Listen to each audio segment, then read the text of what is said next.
November 1 నుంచి bank రూల్స్లలో ఒక ముఖ్యమైన మార్పు రానుంది. ఖాతాదారులతో పాటు నామినీలుగా ఉన్నవారికి ఈ మార్పుతో ప్రయోజనాలు కలగనున్నాయి. మరి మారనున్న ఆ రూలేంటో చూద్దాం. బ్యాంకు ఖాతాలు, లాకర్లు ఉన్నవారు ప్రస్తుతం ఒక్కరినే నామినీగా పేర్కొనే అవకాశం ఉంది. నవంబర్ 1 నుంచి నలుగురిని నామినీగా ఎంచుకునే వీలుంది. Savings account, fixed, recurring deposit ఖాతాలతో పాటు లాకర్లకు ఈ రూల్ వర్తించనుంది. కొత్త రూల్ అమల్లోకి వచ్చిన తర్వాత నామినేషన్ను రివ్యూ చేసి అవసరమైతే కొత్త నిబంధన ప్రకారం నామినీలను ఎంచుకోవచ్చు. నేరుగా బ్యాంకుకు వెళ్లడం లేదా నెట్ బ్యాంకింగ్, మొబైల్ బ్యాంకింగ్తో కూడా నామినీలను యాడ్ చేసుకోవచ్చు. మన దేశంలోని బ్యాంకుల్లో దాదాపు 67,000 కోట్ల రూపాయలకు పైగా డబ్బు అన్క్లెయిమ్గా ఉంది. ఖాతాదారు మరణించిన తర్వాత ఉన్న ఒక్క నామినీ అందుబాటులో లేకపోవడం లేదా క్లెయిమ్ చేసుకోకపోవడమే ఇందుకు కారణం.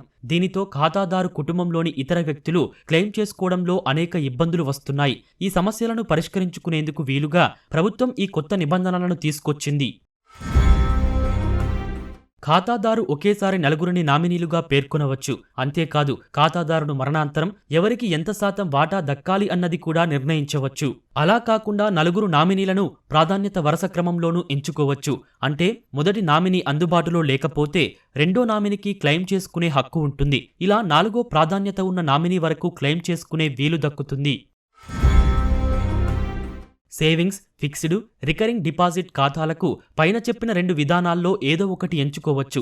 ఎందుకంటే అందులో ఉండే నగదును వాటాల్లో పంచేందుకు వీలవుతుంది. లాకర్ల విషయంలో మాత్రం ప్రాధాన్యత క్రమంలోనే నామినేట్ చేయాల్సి ఉంటుంది. ఎందుకంటే లాకర్లలో ఉన్న వస్తువులను పంచడం కష్టం.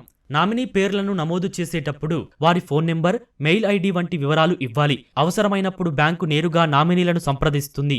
ఖాతాదారులు తమ మరణాంతరం తమ డబ్బు ఎవరికి ఎంత చెందాలి అనేది పూర్తి స్పష్టంగా నిర్ణయించుకోవచ్చు.